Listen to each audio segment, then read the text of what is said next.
प्यारे साथियों,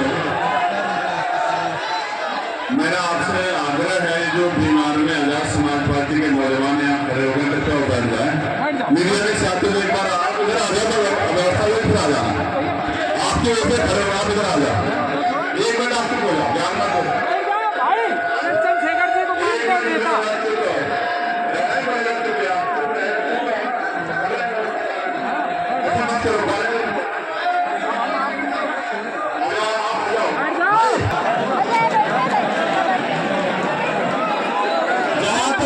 जारी है। अगर मैं मुझसे प्यार करने से डर जाए ये जो खड़ा रहेगा मैं फिर अपने कार्यकर्ता साथियों को दूंगा वॉलंटियर से नजर रखे कौन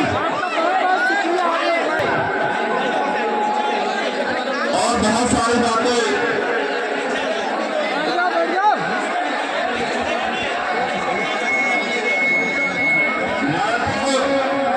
मुझसे बार बार ये कहा जाता है कि नौजवान बहुत उत्साहित है, मगर जब मैं अपनी बहनों को देखता हूँ, माओ को देखता हूँ और उनका उत्साह देख कर लगता है कि ना बहन ना भाई पूरा बहुजन समाज उत्साहित है, पूरा बहुजन सब में उत्साह है।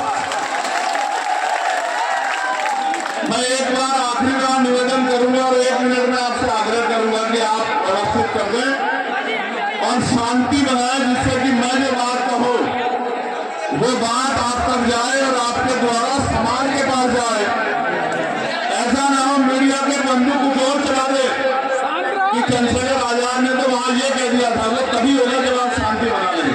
ये जो हम लोग खड़े इनसे मिला आग्रह ये बैठ जाए, कोई खड़ा ना रहे, जो आंदोलन में आया वो तो बैठ जाए और इस दिवस को महादिवस के रूप में बदलने का काम आप सब लोगों ने किया।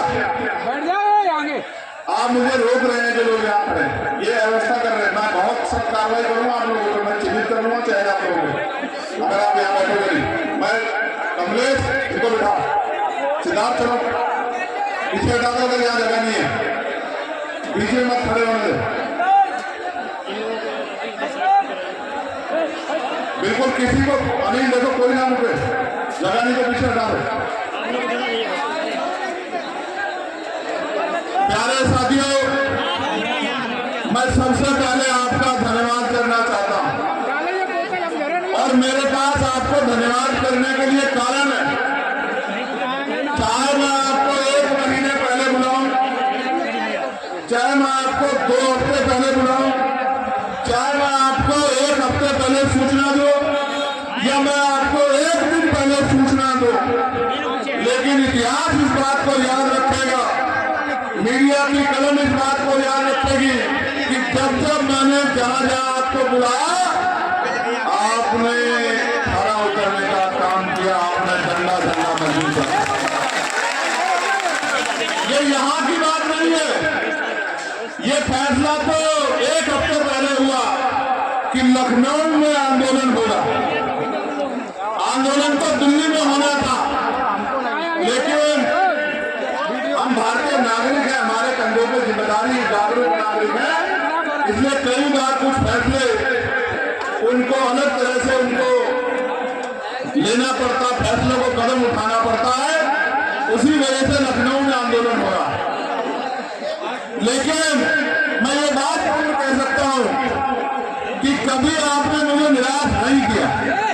मैंने आपको दिल्ली बुलाया, आप दिल्ली आए, मैंने आपको लखनऊ बुलाया, आप लखनऊ आए, मैंने आपको मेरठ बुलाया, आप मेरठ आए, हमने 18 मंडलों में सम्मेलन किए, आपने 18 के 18 मंडलों के सम्मेलन सफल बनाए, हमने 8 बड़ी रैलियां की, आपने रैलियों में 4 चांद लगा दिए। रैली जहां से जहां तक दिखती थी तूफान नजर आता था, जन सैलाब नजर आता था, एक से बढ़कर एक रैली, क्या कन्नौज, क्या आगरा, क्या मुजफ्फरनगर, क्या बस्ती, क्या कहने। मैं दिल से धन्यवाद देता हूं आपका। और अभी मैंने 20 तारीख को आपको दिल्ली बुलाया था कि युवाओं ने आग ली है, युवाओं ने अंगड़ाई ली है, आपको आना है तो आपने 20 तारीख को जो दिल्ली में इतना बड़ा सैलाब जुटा के दिखाया, इसके लिए भी मैं आपका आभारी रहूंगा। बहुत बहुत धन्यवाद। ये आलम तब है, ये आलम तब है जब राजकाज नहीं बना है। और मैं जानता हूं मेरे कार्यकर्ताओं की, नेताओं के हालात, कि उन पे अपनी गाड़ियां नहीं है, बहुत साधन नहीं है, लेकिन फिर भी बस से, ट्रेन से, मोटरसाइकिलों से, पैदल जिस तरह से सफर करके वो पहुंचते हैं। इसलिए मैं बार बार कहता हूं कि भीड़ आर्मी आजाद समाज पार्टी के कार्यकर्ता का मुकाबला करने की हिम्मत किसी के अंदर दूसरी पार्टी कार्यकर्ता का नहीं है। अब यहां देखो, ना गद्दे हैं, ना सोफे हैं, ना कुर्सियां हैं, लेकिन यहां से वहां तक ये जन सैलाब आज आया है इस आंदोलन को मजबूत करने के लिए। बहुत बहुत धन्यवाद आप सब लोग। और ऐसा नहीं कि नौजवान हैं, माए भी हैं, बहनें भी हैं, बेटियां भी हैं, बेटे भी हैं, बड़े बुजुर्ग भी हैं। ये कहते हैं ना, बचपन से लेकर बुढ़ापे तक का साथ आपके साथ खड़ा है। मैं आपको पुनः बधाई देता हूं। प्यारे साथियों,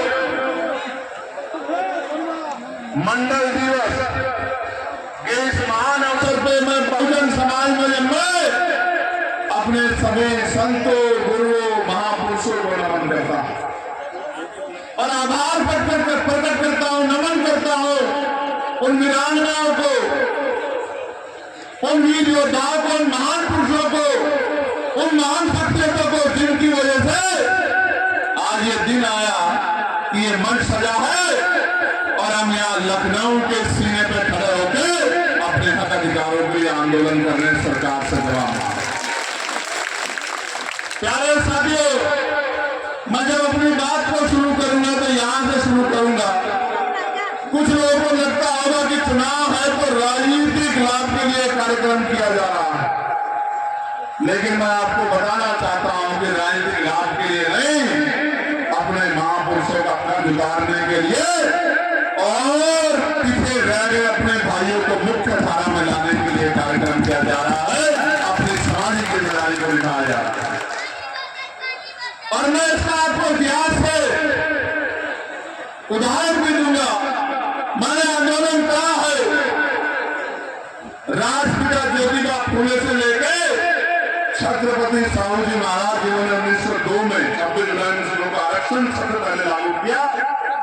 संत गाडगे महाराज, नारायण गुरु, पेरियार लाल यादव, ईवी पेरियार रामानायकर स्वामी, बाबू जगदेव प्रसाद कुशवाहा, जन्ना कपूरी ठाकुर, मामला रामसुवर्मा चौधरी, महाराज सिंह भारती। जब मैं पूरे उसको पढ़ता हूँ, संग्राम जी, प्रजापति जी, जब मैं पूरे आंदोलन को पढ़ता हूँ, ब्रह्मानंद लोधी जी, तमाम पिछड़े वर्ग के आज की जो संवैधानिक व्यवस्था, ये सब पिछड़े वर्ग के महापुरुष, इनके संघर्षों से राष्ट्रपिता ज्योतिबा फूले, मां सावित्रीबाई फूले, छत्रपति साहू जी महाराज जो हमारे सरकार ताजे, उनके संघर्षों से आज इस देश में समता मूलक समाज बनाने के लिए ये आंदोलन तेजी से आगे बढ़ रहा है। तो जब मैं पढ़ता हूँ बाबा साहब को, जब मैं पढ़ता हूँ बाबू मंगूराम सिंह मंगलवालिया को, जब मैं पढ़ता हूँ बंगाल के हरिचंद ठाकुर, गुरचंद ठाकुर जी को, तो मुझे समझ आता कि उनसे पहले भी देश में सामाजिक परिवर्तन का आंदोलन आज की सामाजिक व्यवस्था में, आज की संवैधानिक व्यवस्था में जो आज के पिछड़े वर्ग के लोग हैं, उन महापुरुषों ने चलाने का काम किया।